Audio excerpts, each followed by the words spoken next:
Welcome to the second episode of our podcast, Chocolate and Spice Two Brown Women Talk. Hi, I'm Neha, the older, quieter sister. Hey, I'm Nidhi, the younger and the chattier one. And today we plan to cover our eating styles, exercise practices, health fads, health monitoring, health issues, and our growth along the way. And this episode, we are calling it Healthcare Intense versus a Casual Approach. Guess whose approach is intense, by the way? All right, quick note before we dive in. We are no doctors, nutritionists, or fitness experts. Everything we're talking about today is just our own experiences, what's worked for us, what hasn't, and how our health journeys have evolved. So please take what resonates and always check with your own health provider before trying anything new. Yeah, exactly. We are just two sisters, and as you've seen, we are very different with our body types, lifestyle, experiences. And we are here just to share a very personal, very real story about our health and hope it sparks some thoughts or conversations with you. So that is our goal with this podcast in this episode. Yeah, let's start from the beginning. What kind of eaters do you remember we were growing up?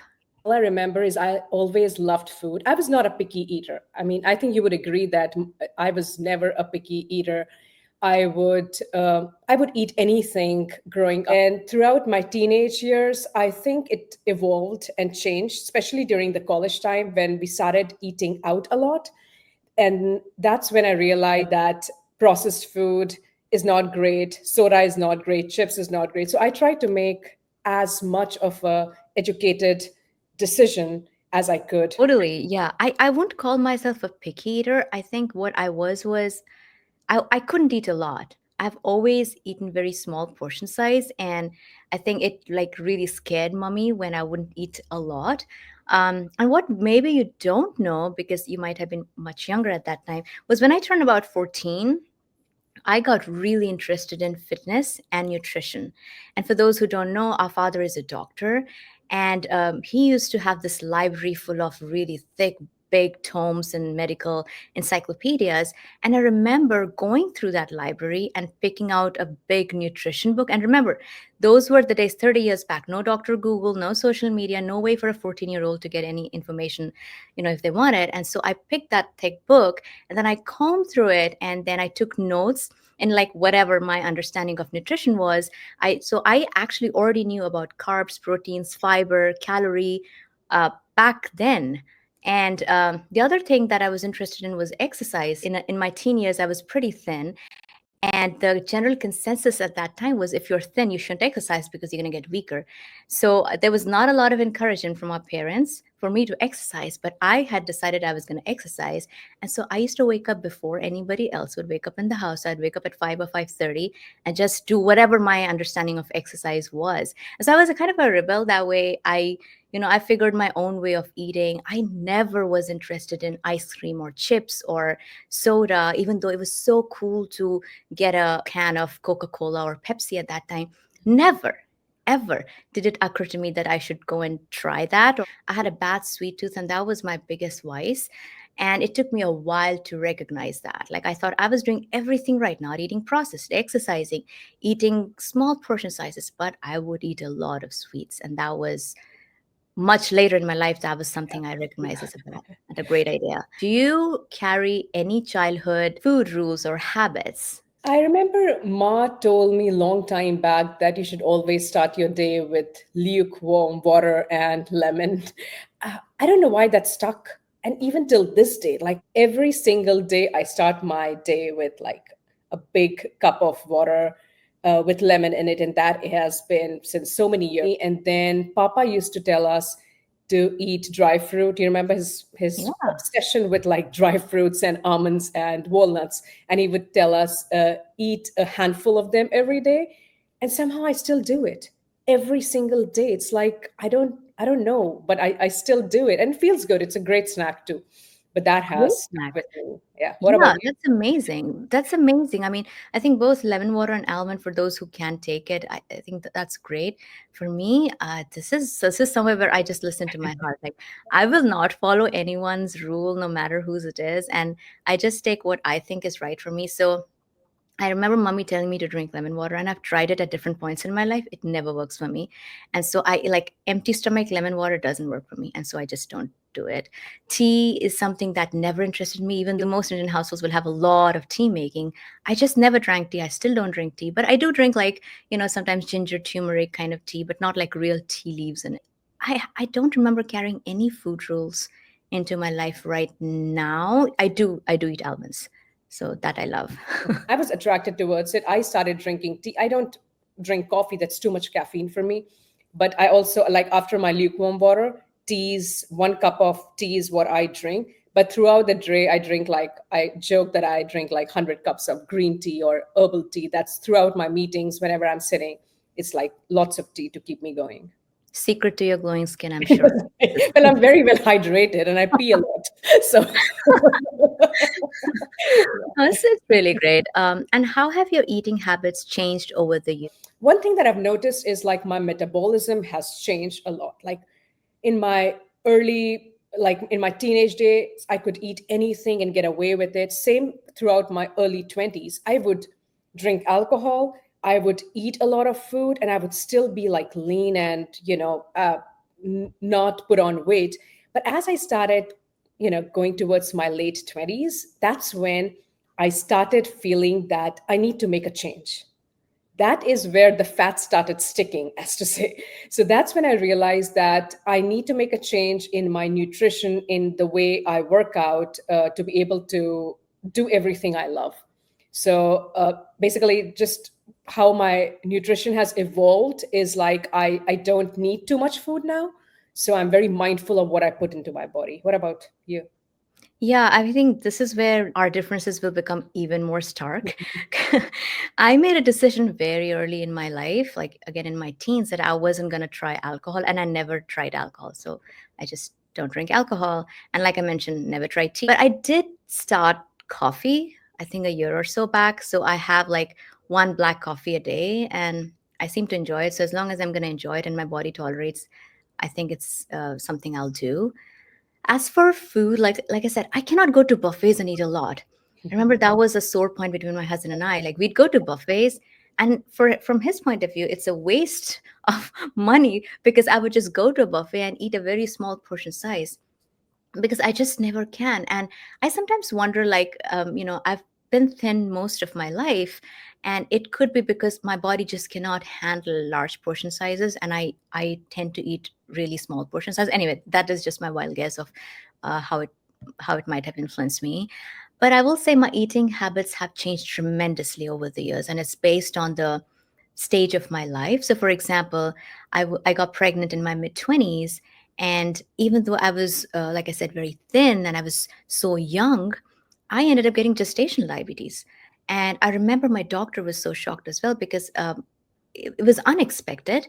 And my entire family was shocked because nobody had heard about it. And it was a scary time. And that's the first time I realized eating sweets and sugary stuff is probably not a great idea. And that was the first time I took a pause and I recognized, this is something I need to change for myself. It's very hard because, I really love my sweets. I really love things that are chocolatey. And so to be able to change that mindset took me years and years.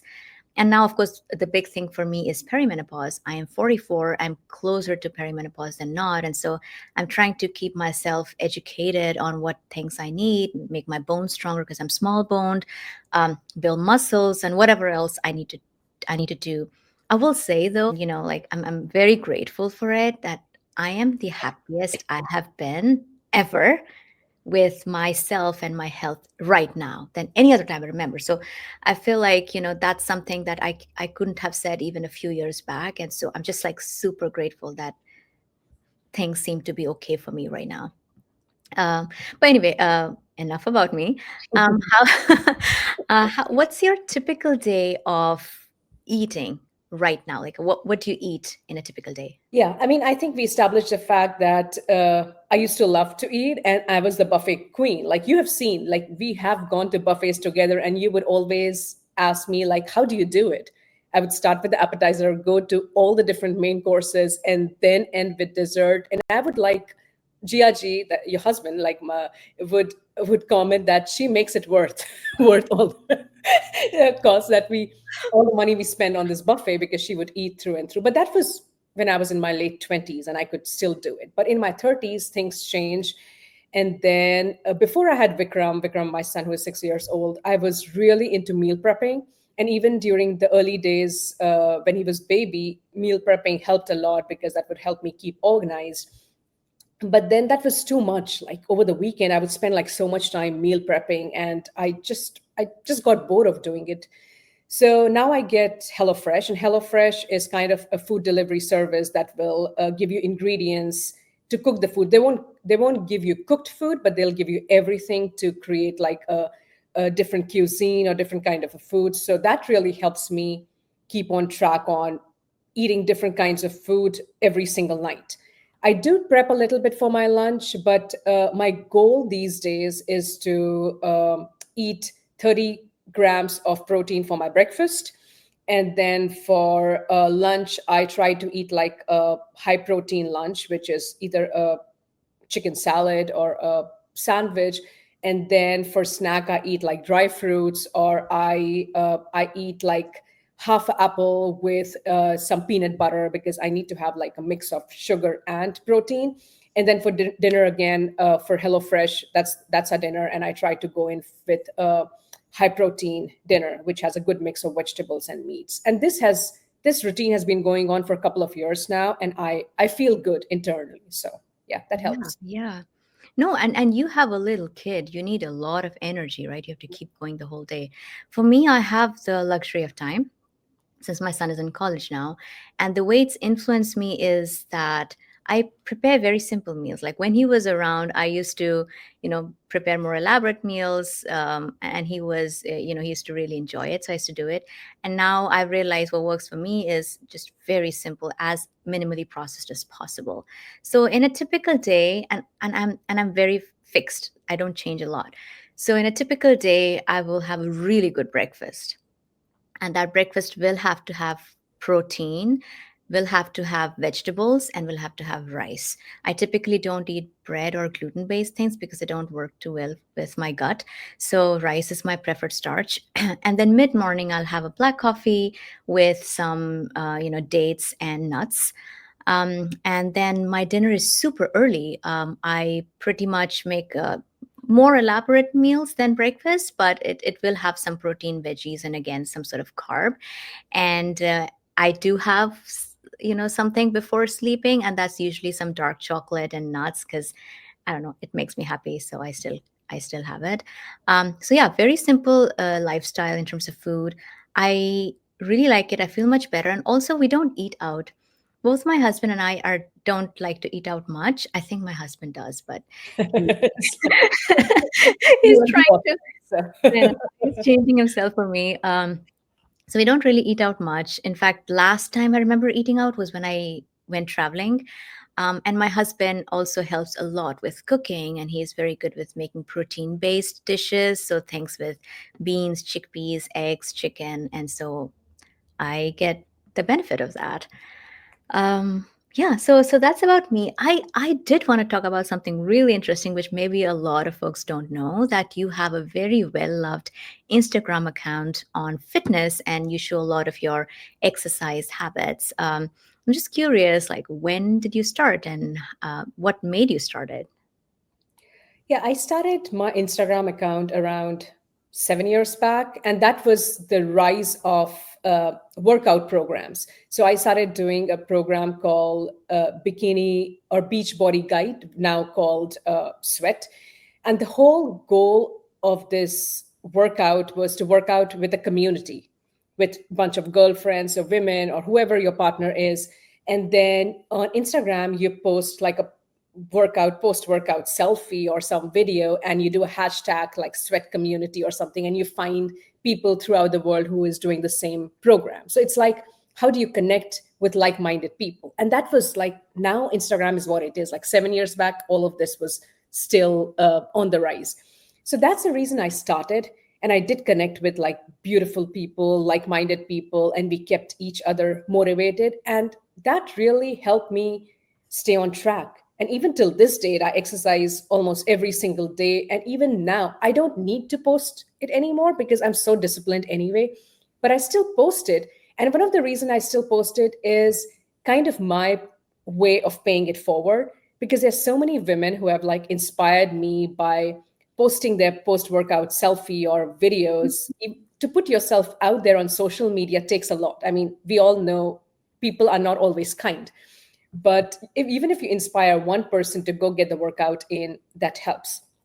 Plus, me documenting my journey helps me go back and see that I worked out even when I was pregnant, throughout my pregnancy, even when I was 9 month pregnant. And now when I sit here, it's like, do I really have to do it? And I go back and look, it's like, I did it when, I had a newborn. I did it when I was pregnant. So there's no reason for me to not do like a 15 or 20 minutes workout. So it's not only inspiring others, but inspiring or keeping myself motivated.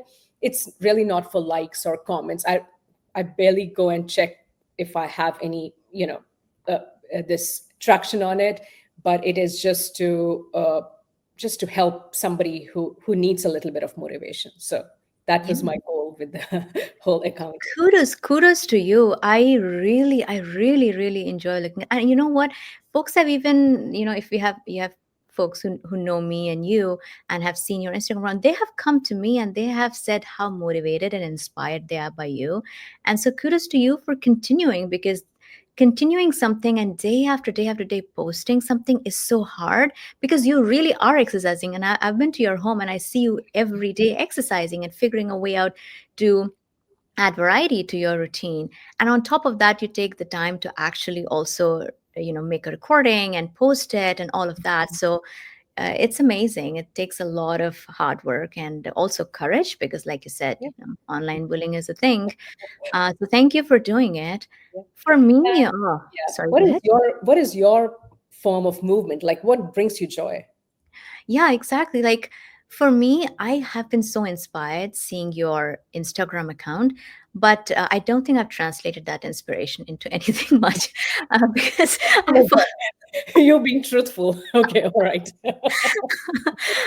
for me, I am very conscious of the importance of movement. Like I said, early in my teens, I became very conscious of health. So in those days, I remember I didn't know much better. So I used to skip rope, which I think is still a good exercise, and I used to do some sort of aerobics. And I think, some of Cindy Crawford or someone had taken out their video. And when I got my hands on it, I used to try to follow some of that. But I don't remember. I think I'm messing up the years. What actually went wrong for me was when I went to college, I stopped exercising because I was in engineering. I mean, there is no excuse. I just was so It's focused not a on priority. it was It was not a priority. yeah. Yeah. So I stopped exercising and I would sit for hours studying or whatever. And I feel like my body hated that. And I remember that was where my stomach cramps or me not feeling good really started. I feel like that was the genesis of it. And that followed me for pretty much most of my life. And it is so sad because I never recognized why it's happening. It took me to reach my late 30s to realize that it is a lack of movement that's causing this. So it's not like I wasn't moving, but once you have a problem in your body, it follows you if you are not very proactive about it. And so for me, the game changer was the realization that I need to be very, very careful with my diet and my movement. So now I eat a lot of vegetables. And I have consistent movement in my life. What doesn't work for me is intense exercise. I've tried it. I got inspired by you. I got all the weights. Like I would be like half an hour weightlifting or intense aerobics. I just don't feel good, and my body also. I pretty much fall sick, and so I realized like I have to do low intensity exercise but very regularly. So I try never to miss a day of exercise, but I will do low intensity, and I incorporate different things. So and that is just because that's what I like. I don't think it has any benefit or not. So I might do dancing for 6 months and I might do Pilates for another, and then I might do yoga. You never know. My mood changes. And right now, what I do is I start my day before eating anything. I start my day with at least 20 to 30 minutes of stretching, yoga, and dance. And I really enjoy it. It makes me very happy, fills me with energy before my workday starts, and it's been going good for me, and this is something that I can consistently do, which I think is more important than anything. One thing I will add is that I recognize, even if I were to get up in the morning and do my exercise, if for the rest of the day I were just sitting, it's still going to play havoc with my body. So I tried not to sit for too long. And that's going to sound weird, but especially for us, working folks, because you have to sit in the office and sit in the meetings. But I kind of make myself conscious, like, if I'm in a meeting for 1 hour sitting, I will stand up for the next hour for the next meeting, or I will walk around for 5 minutes before if I have to sit down again. And that way I am not constantly sitting for more than an hour. Because if, and I make this mistake often, if I sit for 2 or 3 hours, I'm gonna feel the pain later. So yeah, for me, movement is key, whatever that form might be. And you are so good at dancing. Like once we have a website up, we should certainly post some of your dancing videos. I know you don't give yourself credit, but it's so natural for you. I mean, the joy is visible on your face when you dance. Like it's true expression of movement, right? And that is why different things is a good fit for others. And that is why we have so many different kind of workouts. Like this Pilates, there is a weightlifting, because I don't enjoy Pilates. I don't enjoy those low impact. It just doesn't sit well with me. And that is why, like in my early 20s, I did not know any better. So I just did cardio, like running. I was not introduced to weight training. But then as I started doing the sweat workouts, which has a mix of strength workouts, weight training, I got really motivated, and I start seeing those little muscle definition, which becomes like addictive, because once you see a tiny, teeny bit of muscle here, and you're like, oh my God, what else can my body do? And that is addictive. And that is what makes me do things, not for others, not that anybody's looking at my muscles. Unless I flex, nobody will even know that exists. Yeah, It's yeah. just for you. It's like, wow, look at what my body can do. And that is so empowering that I got into strength training, and I have like a whole tiny home gym thing where I buy a couple of free weights and I have a treadmill, and I absolutely love doing that. And then I love yoga with Adriene. Like, I think Adriene is doing God's work by putting all these yoga videos on YouTube. So at least once or twice a week, I try to do the yoga. Of late, I've started doing a lot of mobility, because as I'm getting older, uh, I just feel that mobility. Like, there was a time when I wouldn't do stretching and I could still work out, and I would just be fine. And now if I don't spend like 10-15 minutes stretching before I lift a single weight, I know my back is going to hurt, my knee is going to hurt, like how the body changes. So I'm mindful of that. And then off late, I've started doing what I call a mental health walk after Mhm. lunch, because obviously, as you know, we both have like desk jobs, and we both like sit on a desk for such a long amount of time. I just feel that walking after lunch really helps me with managing my glucose level too. So I just do those walk, getting out of the house while I still can. In Texas, I try to go out for a walk for 15 minutes, and it has been like life changing for me. So Agreed. I forgot to mention, I do the same thing. Like yeah. after my dinner, I have to take a walk for the same reason. It helps monitor your glucose, and I kind of feel better. And that's how I measure myself. If I'm feeling better, then I must be better. And walking makes me feel better. So that's one of the things that I do as well. Okay, because we've been talking a lot, I thought let's do some really like quick question and answers. So I'm gonna start with: have you had any wake up calls when it comes to health? All right. Gestational diabetes for me, which few women get when they are pregnant, it's not very prevalent, but unfortunately, both of us did get gestational diabetes. That was kind of a first wake up call for me, because before that, I would drink so many sugary drinks, and I would have like all the milkshake with ice cream in it, and I just had no clue what that was doing to my body. And then when I had diabetes, I started reading labels. I started understanding what macros mean, what 25 grams of sugar does to your body, or 50 grams. So that was like a very good experience for me. Like, I know it was not great that I had it, but it really helped me understand nutrition that was life changing. So that's So one true. thing. Sugar, same thing. It took me a while. I mean, took me a while since having gestation diabetes to actually be able to really get how much to avoid sugar, because honestly, like it's not clear when you see, the marketing or the media hype, like is sugar really the culprit? But I do honestly think the sugary drinks and eating a lot of sugar based food is not great. I mean, you cannot avoid sugar. You should ideally have some sort of carbs. But for me, yes, cutting down a bit on my sugar, and then movement is key, right? For me, like, as long as I avoid things that my gut doesn't like, and in my case it's typically most of the dairy and some gluten, and I eat small portion sizes, I feel fine. And that's the learning experience for me. Like, make sure don't overdo anything, don't eat too much sugar, don't eat too much fried food, don't eat too much gluten, and then I'll be fine. All right, second question: how do you approach stress and its impact on health? Stress is a sensitive topic. It's still a work in progress for me. Stress whenever I get stressed, I can see it impacting my whole life.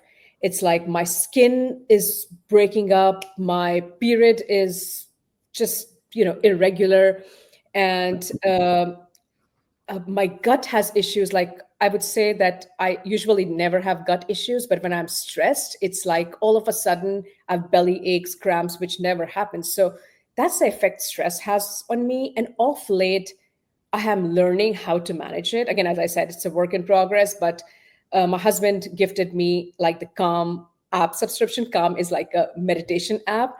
And every single day, without fail, one thing I do is I do a 10-minute guided meditation.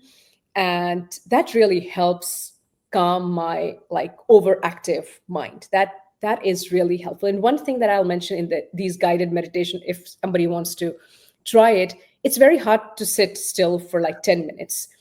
But think about guided meditation is like whenever I start breathing in, out, whatever it is, like there are thoughts of I need to check my email, check my Slack, things come in your mind. And the way guided meditation is the one that I follow, there's a lady who says, whenever a thought comes in your mind, be kind to yourself and say thank you, but not now. And that's how you put away those thoughts that come in. It's so nice to tell yourself, oh, thank you for reminding me to check my Slack, but not right now. I need to focus on my breathing. Go away. But yeah, that's with me. How about you?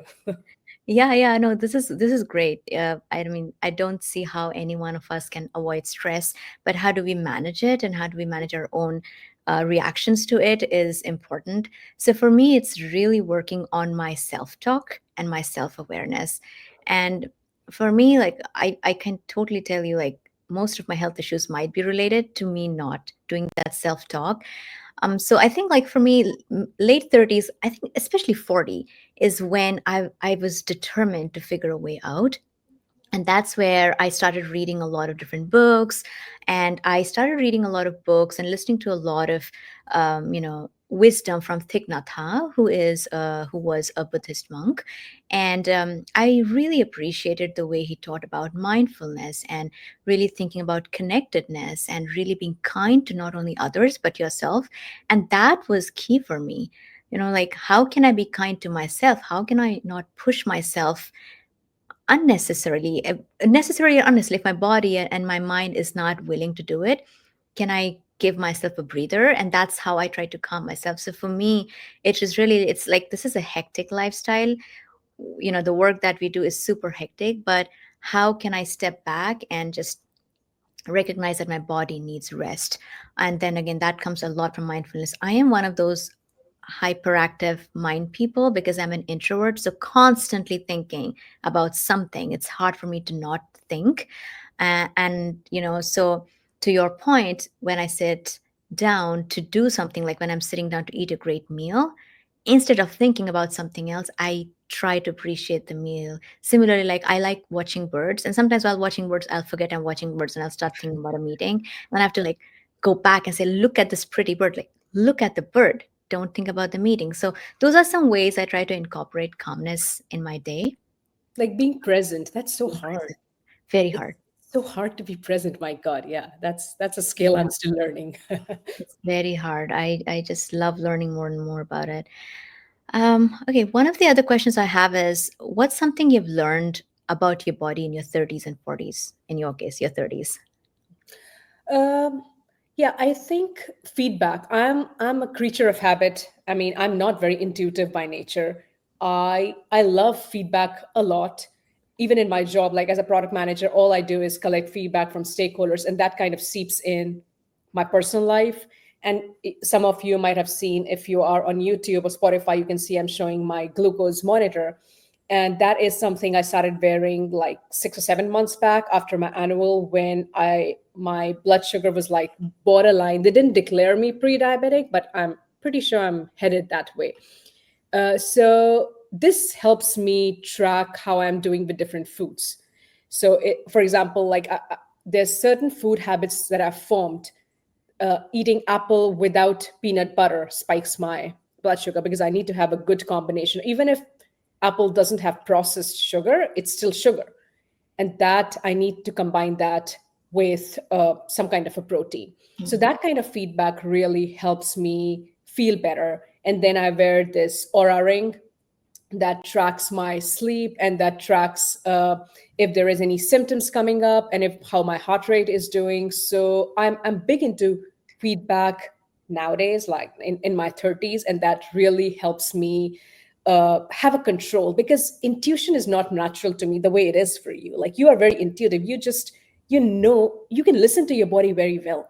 Somehow I don't know why. I hope I get better, but I'm very much dependent on data, and that's kind of not a great thing about me, because being so dependent on data isn't great, because sometimes they are not always telling you the truth. But right now in my life, I'm using a lot of these feedback mechanism, and I feel like I have a control. So far so good. What about you? Yeah, yeah. No, I would say, like, data is great. Data is great. And, for me, the intuition came from years of having made a lot of mistakes, a lot of tracking and recognizing based on the tracking of what works and doesn't work. So I am able to come to this place only because I've done all the data tracking in the past. So I wasn't like scientific with it, but I did my own way of data tracking. And I think for me, it comes down to what Papa always tells us, right? Whenever we talk to him, which is health is the most important thing. Mhm. And for me, the most important thing in my 40s, particularly, is recognizing what a gift we all have. Like, health is a gift. And, as much as we can, we should try to maintain it. We should try to preserve it and work towards healthier body and mind over the years.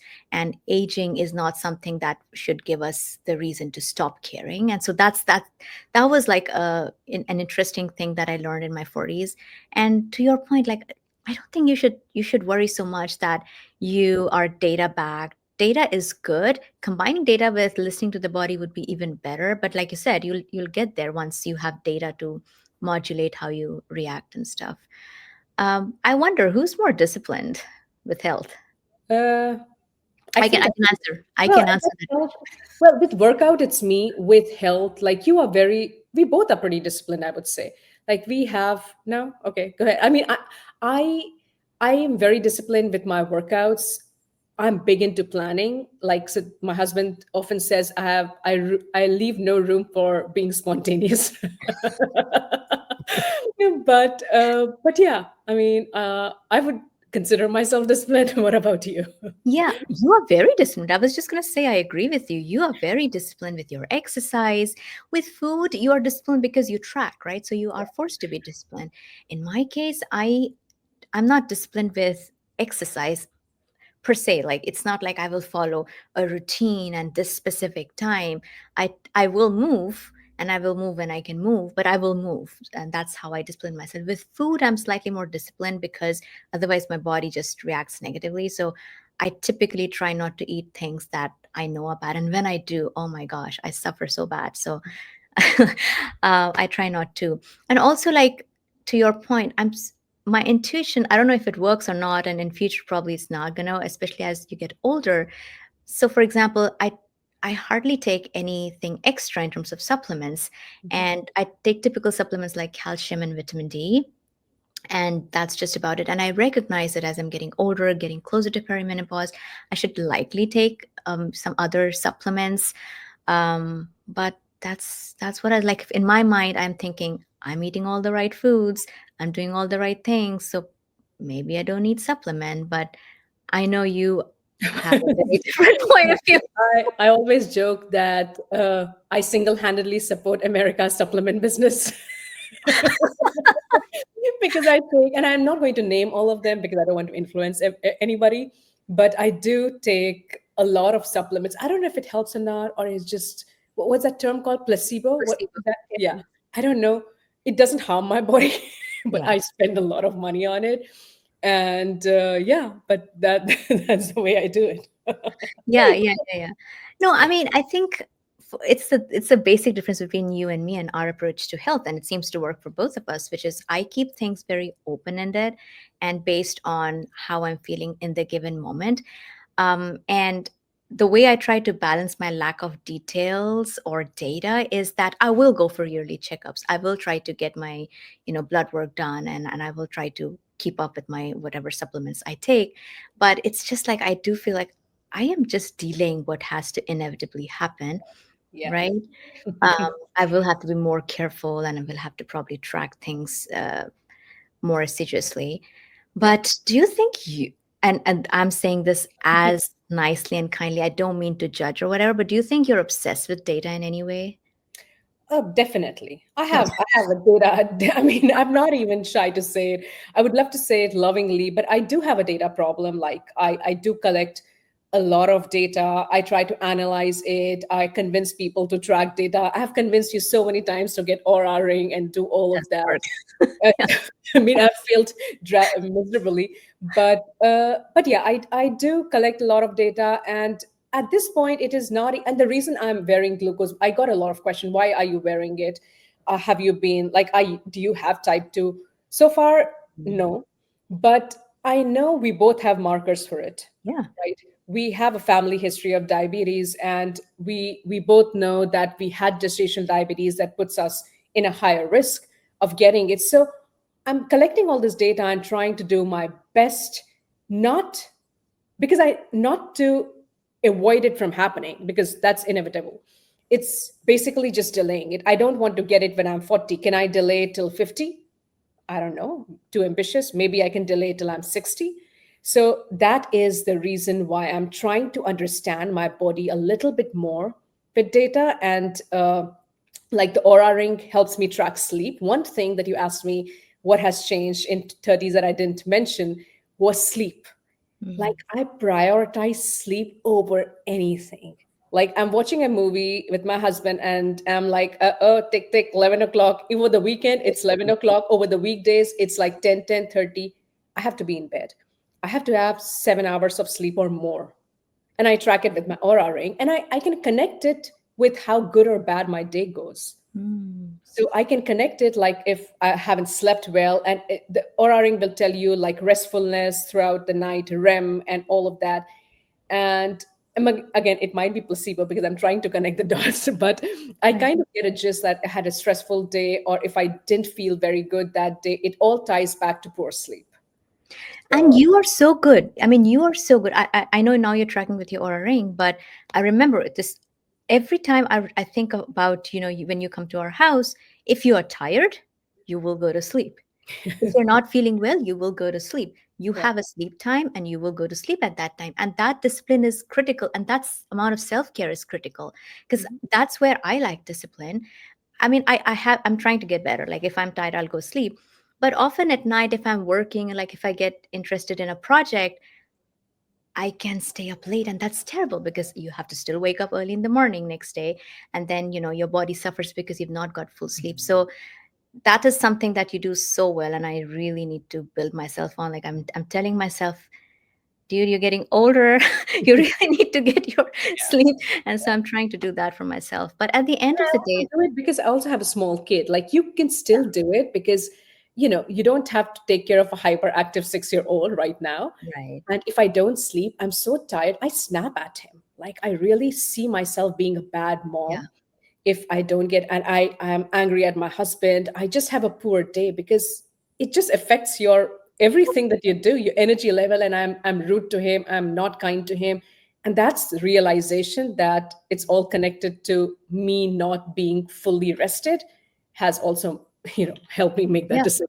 Definitely, I think sleep, movement, and obviously, not overdoing any specific diet is, I think, like, at least for me, I realize is the key to good health. But ultimately, health and wellness is a pretty personal journey, and it's all about like what I can conclude from based on our conversation, which by the way was extremely illuminating because I didn't know so many things about you and your diet habits, is that we all just do what works for us, and that's the best way to approach it. It has to be personal. It cannot be like one method or one diet dictates all. And I know, like, in your case, you have this great community that you've also built and that you're helping and also getting help by, Yeah. through Instagram. Yeah. So, I Yeah. mean, people, I hope you know who you are if you're listening. I have connected to so many incredible people through Instagram. So I'm always grateful to know, like, even if it's like just virtual, but to know somebody's out there and they support you, it's a blessing. That's all I'll say. But yeah, I think that's exciting part of our journey. Like with every age, it's something new. And that's a privilege of being alive, right? I mean, I know with especially with women, there are hormones and perimenopausal and menopause and whatever. It's not easy, but that is what I feel like keeps life exciting. We can take care of each other, we can take care of our health. So yeah, Yeah, I yeah, think one choice at absolutely. a time. Yeah, yeah, sisterhood. Like that's what we learn from each other, especially as women and especially as we mature, like right from teenage and childhood all the way up to, menopausal and after. So many changes go on in a woman's body. And so once one method or one static approach cannot possibly work. And so how do we all grow and learn from each other is what I'm hoping we were able to share as well. Um, anything you wanted to add? Yeah. Oh, I think we covered most of the thing. It was so fun just talking about our journey and getting our story out there. I think that's a goal of a podcast, right? Like everybody has a story to tell, and we are telling our story. And in the meantime, hopefully, we either inspire somebody or start a conversation for somebody. So thank you so much for listening. If you enjoyed listening to our podcast, please subscribe on Apple Podcasts, Spotify, or wherever you get your podcasts. Leave us a rating, give us some feedback. If you want us to cover a specific topic, please let us know. And Yeah. thank you for spending time with us. Yeah, same here. Thank you so much. And also, just a quick plug, we also started this on YouTube. So in case you enjoy watching instead of listening, we're also there on YouTube, and we're both even started thinking about creating a website in case that helps with blog format. And so hopefully at some point we will have that up. But thank you again for listening. Bye. Bye.